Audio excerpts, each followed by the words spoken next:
तो राम राम जी, कैसे हैं आप सब। मैं सुमित और स्वागत है आपका अपने इस चैनल में। तो आज हम बात करेंगे एक ऐसी गाड़ी की जो कि लगभग हर किसी की फेवरेट रही है या रही होगी, है ना।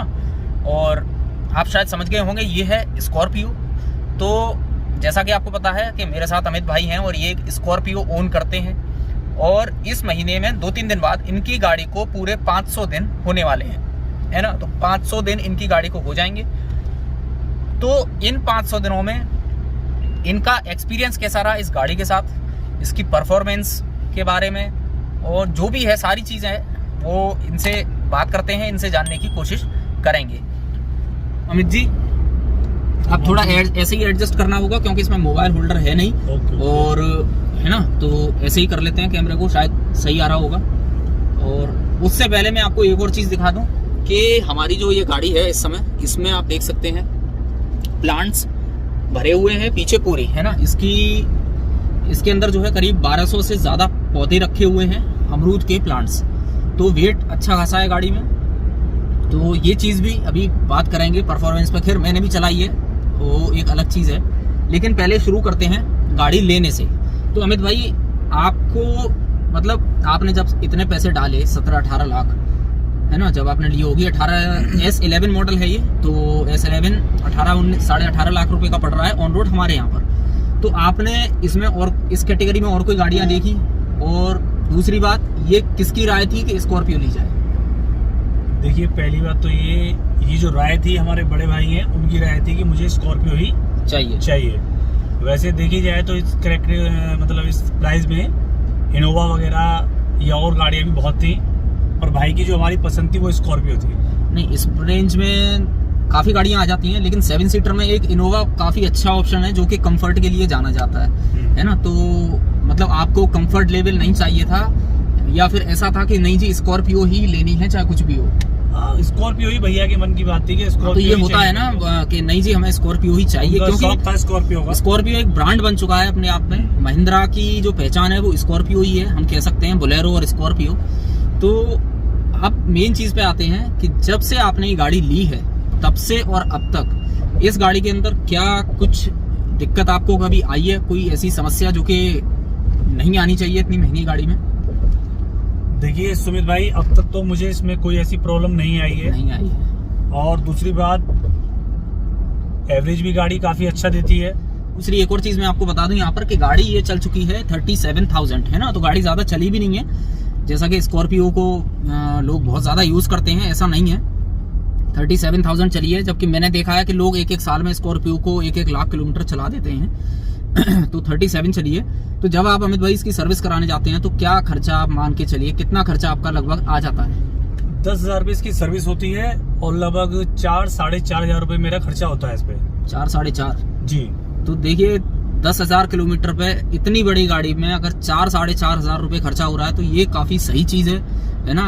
अगर हम बात करें आप हुंडई की, अगर आप कोई गाड़ी ओन करते हैं तो आप लोगों को पता होगा, आप हुंडई में चले जाइए, आप मारुति में चले जाइए, वो लोग आपको इतना प्रेशराइज कर करके ऐसा कर देते हैं, नहीं जी ये भी कराइए वो भी कराइए, और बिल आपका 7 से 8 हज़ार रुपये बनना ही बनना है ना। तो क्या महिंद्रा में भी ऐसा होता है कि आप ये काम करा लो, ये भी करा लो, इस तरह का कोई प्रेशर डालते हैं आप पे? देखिए, कंपनी कोई सी भी सही, सभी ये बात कहते हैं सर ये पड़ेगा, ये होगा, पर ज़्यादा नहीं है महिंद्रा में। जो संभव है वही डलता है, और कुछ हम भी जानते हैं कि ये चीज़ जरूरी है या नहीं है, या ये। हाँ, एक चीज़ यहाँ मैं आपसे पूछूंगा। जी। जो इसकी सर्विस बुकलेट होती है, क्या आप उसको पढ़ के जाते हैं, उसके हिसाब से काम कराते हैं? नहीं, मैं बुकलेट कभी नहीं पढ़ी मैंने, मैं आपसे झूठ बोलूँ। मैं जाता हूँ, वही ऑयल वगैरह जो मेरा पड़ता है, नई गाड़ी है भी तो इतना मेरा खर्चा भी ज़्यादा इस पे नहीं आया है। केवल ऑयल वगैरह या जो चीज़ जरूरी है वही होती है, अन्यथा ज़्यादा भी कोई ऐसा खर्चा नहीं है। एक चीज़ मैं आपको बता दूं, ये हम गाड़ी चलाते टाइम वीडियो बना रहे हैं, है ना, तो थोड़ा अगर गड़बड़ हो तो प्लीज़ एडजस्ट कर लेना। यहाँ पर एक चीज़ मैं बोलना चाहूँगा सभी लोगों से, आपसे भी, कि जब भी आप सर्विस को जाए ना तो उसकी सर्विस बुकलेट ज़रूर पढ़ लें। उसमें लिखा होता है कि किस सर्विस पर आपको क्या काम जरूरी है कराना, उसको पढ़कर जाइए, वही काम कराइए। इससे एक्स्ट्रा आपको वहां कराने की कोई जरूरत नहीं है। अब आगे आते हैं इसके एवरेज पर।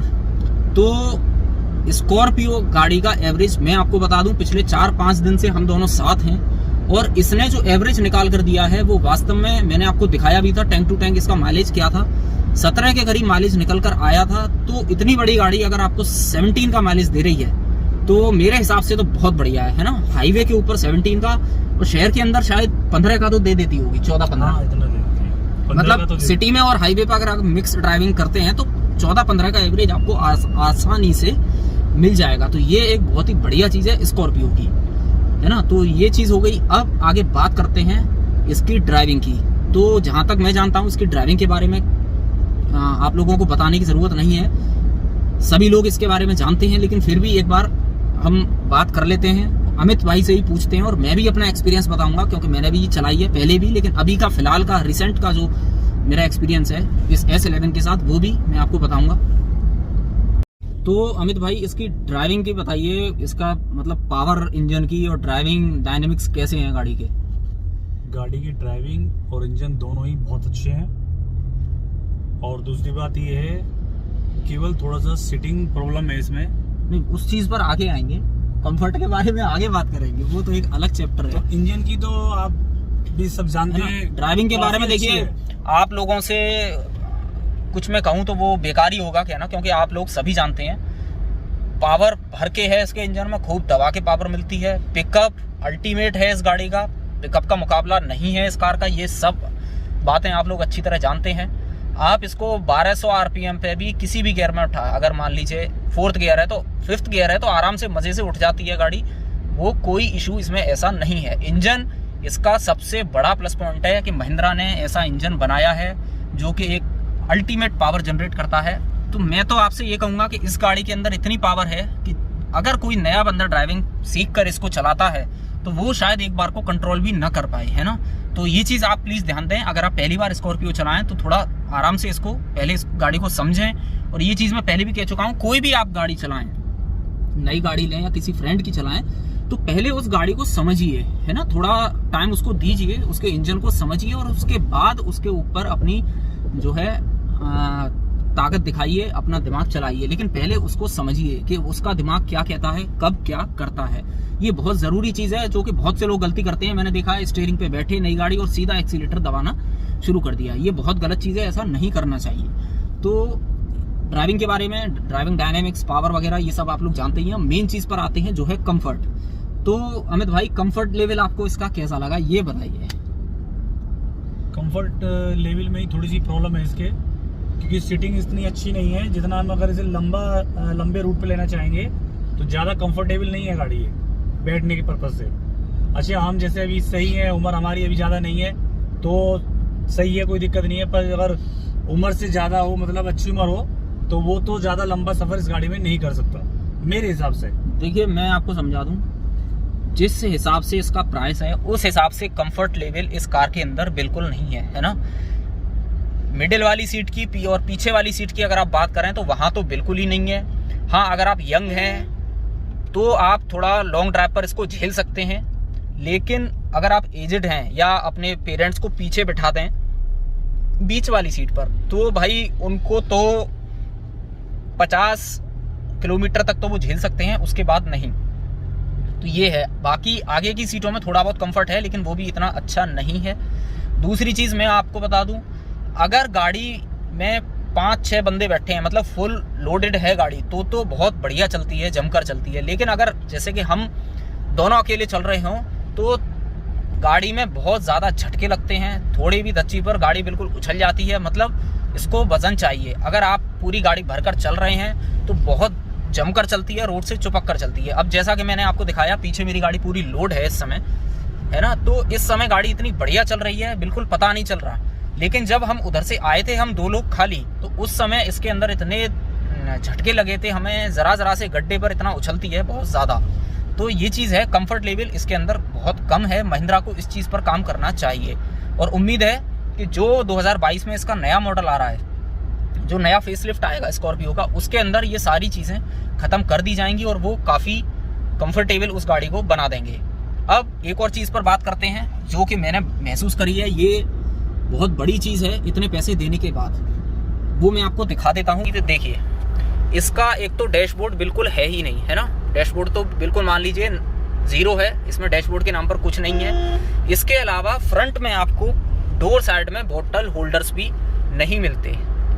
तो ये एक चीज़ हो गई, बॉटल होल्डर आपको नहीं मिल रहा। और यहाँ पर भी देखिए ये है, यहाँ पर अगर आप अपना कुछ सामान रख लें या बोतल लगा लें तो ये एक में तो बोतल आ जाती है और दूसरे में छोटी बोतल आ सकती है जूस वूस की या आधा लीटर वाली जो पानी की आती है, उसको आप लगा सकते हैं। तो ये एक बहुत बड़ी दिक्कत है इसमें कि इतनी महंगी गाड़ी होने के बावजूद इसमें कम से कम डोर्स में आप देख सकते हैं, ये देखिए कहीं भी स्पेस नहीं है इसके अंदर। तो ज़रूर करना चाहिए था। और इससे क्या दिक्कत होती है अमित भाई आप बताएं, क्या इससे कभी प्रॉब्लम होती है कि बोतल होल्डर्स नहीं है? काफी प्रॉब्लम है इस चीज से, काफी प्रॉब्लम। क्योंकि पानी के लिए जब हम बोतल खरीदते हैं तो ऐसा नहीं है कि पूरा पानी पी जाते हैं, आधा या थोड़ा पीते हैं। अब उसको देखते हैं कि रखेगा गाड़ी में, तो उसको हम नहीं रख सकते आगे। और डैशबोर्ड तो ये मानिए आप कुछ है ही नहीं कि कोई चीज आप रख दो, मोबाइल वगैरह पर्स वगैरह, तो वो मतलब ही नहीं है। तो ये चीज तो मेरी समझ से बाहर है कि इसमें आगे कहीं पे कोई भी ऐसी सुविधा नहीं है जो आदमी संतुष्ट हो सके। और तीसरी चीज जो मुझे अब तक कमी लगी वो मैं आपको बता दूं कि थर्ड रो, सेकंड रो के लिए यहाँ पर एसी वेंट दिए हुए हैं नीचे, है ना, लेकिन थर्ड रो के लिए यहाँ पर कोई भी एसी वेंट नहीं है। जबकि ये S11 मॉडल है, टॉप मॉडल में आता है ये। तो कम से कम टॉप मॉडल्स में तो आपको एसी वेंट रियर सीट पर थर्ड रो पर देने चाहिए, है ना। ये भी एक इसका नेगेटिव है कि उसके अंदर थर्ड रो में एसी वेंट्स नहीं है। तो ये छोटी छोटी दिक्कतें हैं जिनको के उम्मीद कर रहे हैं कि 2022 में जो नया फेसलिफ्ट आएगा उसमें ये सारी चीज़ें ख़त्म हो ही जाएंगी। और बाकी देखिए स्कॉर्पियो के बारे में फिर बोलूँ, सब लोग जानते हैं। और मेरे हिसाब से अगर मैं बात करूं कि स्कॉर्पियो किसको लेनी चाहिए, तो देखिए या तो आप बहुत ज़्यादा बहुत बड़े वाले फ़ैन हैं स्कॉर्पियो के तो आप लेंगे ही, चाहे आपसे कोई कुछ भी कहता रहे। लेकिन अगर आप फैमिली के साथ कहीं लॉन्ग ड्राइव पर जाना जाते हैं, उस हिसाब से फैमिली के पर्पज़ से अगर आप कोई गाड़ी देख रहे हैं तो आज की डेट में आप किसी और कार को भी कंसिडर कर सकते हैं, जैसे कि इनोवा। उसके अंदर भर के कंफर्ट मिलता है, आपको थकान नहीं होती, पीछे आप किसी को भी बिठा दीजिए वो भी परेशान नहीं होता है। तो ये चीज़ है। अब तो बहुत सी गाड़ियाँ आ रही हैं इसी प्राइस रेंज में। आपकी सफारी भी आ चुकी है, सफारी को भी देखेंगे, उसका भी रिव्यू जल्दी करेंगे। तो वो भी काफ़ी अच्छी गाड़ी है, उसमें भी कंफर्ट आपको इससे ज़्यादा मिलेगा, शायद उम्मीद तो यही की जा रही है। तो ये चीज़ है। और वेट कर लीजिए कि 2022 में जो इसका फेसलिफ्ट आए तब आप इसको लें। अगर आपको यही पावर चाहिए, यही चीज़ें चाहिए, स्कॉर्पियो ही लेनी है और साथ में फैमिली के लिए भी आपको गाड़ी चाहिए, तो आप थोड़ा वेट कर सकते हैं, है ना। हो सकता है वहाँ पर ये सारी चीज़ें ख़त्म कर दी जाएँ और कंफर्ट आपको भर के दे दिया जाए। तो अगर आप ड्राइव करते हैं तो आपको बिल्कुल साफ़ ये देखिए बोनट नज़र आता है ना। तो वो एक बहुत बढ़िया चीज़ है इसके अंदर। ड्राइविंग सीट पे बैठ के आपको लगता है कि हाँ आप एक किसी अच्छी खासी गाड़ी में बैठे हुए हैं। तो ये सारी चीज़ें हैं। और बाकी इससे ज़्यादा रिव्यू में अब कहें तो क्या कहें, कुछ कहने की ज़रूरत है नहीं। और स्कॉर्पियो के अंदर वैसे ज़्यादा प्रॉब्लम्स नहीं आती हैं, बहुत ही अच्छा इंजन है इनका, तो ऐसी समस्या नहीं आती है कि आप आए दिन इसको सर्विस सेंटर पर लेकर पड़े रहें, ऐसी कोई दिक्कत नहीं है। और इसके अलावा महिंद्रा का आफ्टर सेल सर्विस बहुत बढ़िया है ना। सर आप जाते हैं तो आपकी सुनवाई होती है, आपको टाला नहीं जाता और जो भी प्रॉब्लम है उसको रिजॉल्व किया जाता है हाथ के हाथ। अगर हैंड टू हैंड संभव नहीं है तो आपको टाइम दे देंगे, लेकिन उस टाइम ड्यूरेशन के अंदर वो उसको ख़त्म करने का प्रयास करते हैं। तो अमित भाई क्या मैंने सही कहा? एकदम सही, बिल्कुल। क्योंकि आफ्टर सेल सर्विस आपने तो देखी है इसकी, आप काफी अच्छी है, बहुत अच्छी है ना। तो ये चीज़ है, आप देख लीजिए। हाँ मेन चीज़ और बता दूं कि जैसे हमने यहाँ प्लांट्स भरे हुए हैं, आप देख सकते हैं ये 1200 प्लांट्स हैं। वेट भी अच्छा खासा होगा, आप समझ लीजिए 1200 प्लांट्स में कम वेट तो होगा नहीं। तो गाड़ी बिल्कुल भी दबती नहीं है, आप कितना भी इसमें वज़न भर लो, है ना। तो अगर आपको गाँव के पर्पज़ से गाड़ी चाहिए, जैसा कि मैं खेती का काम है मेरा, अगर मैं इसको लेता लेकिन मेरा बजट नहीं था, तो मेरे लिए ये एक बार को ठीक भी है कि मेरा गांव आना जाना है, मैं कहीं लॉन्ग रूट पर नहीं जाऊंगा, मुझे वज़न भी रखना है गाड़ी में, मैं अपने यूरिया DAP भर लूँ या और कोई भी चीज़ है उसको डाल ले जाऊँ, तो मेरे लिए ये एक बार को ठीक है। लेकिन फैमिली पर्पज़ से मेरी समझ में ये नहीं आई है। हो सकता है ये वीडियो बहुत से लोगों को पसंद नहीं आए, क्योंकि इसके बहुत बड़े बड़े फ़ैन हैं स्कॉर्पियो के, उन लोगों को ये चीज़ पसंद नहीं आ सकती है कि मैं इसकी बुराई कर रहा हूँ। लेकिन देखिए जो चीज़ है उसको हमें एक्सेप्ट करना चाहिए, स्वीकार करना चाहिए। तो ये था एक छोटा सा वीडियो स्कॉर्पियो के ऊपर, जो चीज़ हमने अब तक महसूस करी है पिछले 4-5 दिनों में रेगुलर, है ना। तो अगर इसके अंदर कोई कमी लगी हो या कोई चीज़ रह गई हो तो आप मुझे ज़रूर बता दें। बाकी अगर वीडियो ठीक लग गया हो तो लाइक ज़रूर कर दें, और पसंद नहीं आया हो तो डिसलाइक भी ज़रूर कर दें। और अब अपने इस चैनल को सब्सक्राइब भी ज़रूर कर लीजिए। तो मिलेंगे जल्द एक नई वीडियो में, तब तक के लिए जय हिंद, जय भारत।